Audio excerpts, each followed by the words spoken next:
त्या 9 महिन्यांच्या बाळाचा ताबा घेण्यासाठी गेलेल्या कसपटे कुटुंबियांना बंदुकीचा धाक दाखवणाऱ्या गुंड निलेश चव्हाणचा पोलिसांकडून शोध सुरू आहे आणि त्याच्या घराची झाडाझडती घेण्यात आली, मात्र तो आढळून आला नाही। निलेश चव्हाण विरोधात आर्म्स ऍक्ट अंतर्गत गुन्हा दाखल करण्यात आलेला आहे आणि त्याचा पिस्तुलाचा परवानाही रद्द करण्यात आला आहे। निलेश चव्हाणच्या अडचणीत वाढ, दहशतीसाठी बंदुकीचा वापर, निलेश चव्हाणच्या बंदुकीचा परवाना रद्द, वैष्णवी हगवणेच्या आत्महत्येनंतर हगवणे कुटुंबियांसोबत आणखी एक नाव चर्चेत आलंय, ते म्हणजे निलेश चव्हाणचं। याच निलेश चव्हाणच्या अडचणी वाढल्या आहेत। वैष्णवी हगवणे हुंडाबळी प्रकरणात निलेश चव्हाण विरुद्धही गुन्हा दाखल करण्यात आलाय। त्याच सोबत रक्ताचं नातं नसतानाही वैष्णवीचं बाळ नेऊन त्याचे हाल केल्याप्रकरणी गुन्हा दाखल करण्यात आलाय। याच निलेश चव्हाण विरोधात बंदुकीचा धाक दाखवल्याप्रकरणीही गुन्हा यापूर्वीच नोंदवला गेलाय। गुन्हा दाखल झाल्यानंतर तो पसार झालाय। कायद्यानुसार जे बंधनकारक आहेत, आरोपीला संधी देत आपण BNSS प्रमाणे, त्या संधीप्रमाणे त्यांना ते नोटीस इश्यू केलेली आहे।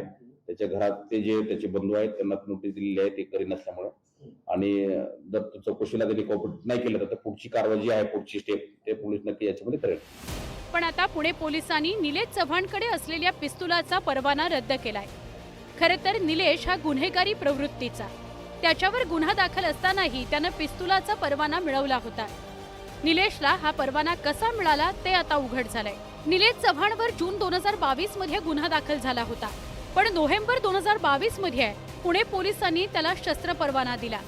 त्यापूर्वी पुणे ग्रामीण पोलीस आणि पुणे जिल्हाधिकारी यांनी परवाना नाकारला होता। आता इथे एंट्री होते पोलीस अधिकारी जालिंदर सुपेकर यांची।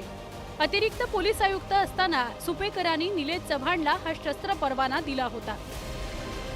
याच्या पूर्वीच याच्यावरती एक NC 2009ची NC आहे वारजे पोलीस स्टेशनला, तसेच ड्रंक अँड ड्राईव्हची त्याच्यावर केस आहे इंजवडे पोलीस स्टेशनला। 2022 ला त्याच्यावर एक गुन्हा दाखल आहे 377-376 अगेन्स्ट हिज वाईफ। तर हे सर्व त्याचं बॅकग्राऊंड आहे, त्याचं पूर्वीची पार्श्वभूमी आहे। पोलिसांचा शस्त्र परवाना मिळाल्यामुळे निलेशला जणू गुन्हे करण्याचं लायसन्सच मिळालं।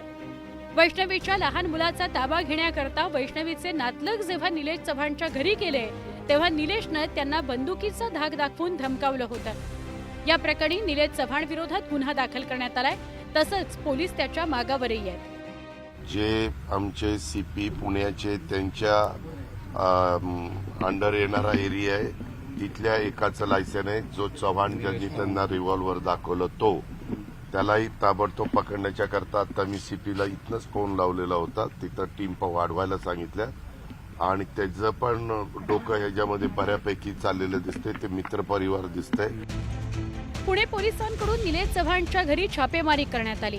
या कारवाई दरम्यान पोलिसांनी त्याच्या लॅपटॉपसह काही इतर वस्तूही जप्त केल्या, तर निलेशच्या कुटुंबियांचीही पोलिसांकडून चौकशी सुरू आहे। जे आहेत त्या आपण काही हाऊस घेतलेला आहे आणि त्या स्पॉट पंचनामा पण केलेला आहे। त्याच्यामध्ये ज्या गोष्टी आपल्याकडे आहेत त्या गोष्टी आपण नंतर टेक्निकल अनालिसिस करून त्या पुढच्या गोष्टी त्याच्यामध्ये तपासाकामी आपण सीज करत आहोत। काही लॅपटॉप मध्ये काही फुटेज देखील आहे, काढायचा प्रयत्न होतो, पण ते लॅपटॉपचं पासवर्ड मिळत नाही।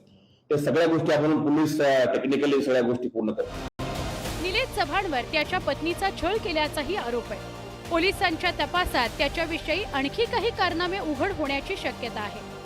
Bureau report, news 18 Lokmat.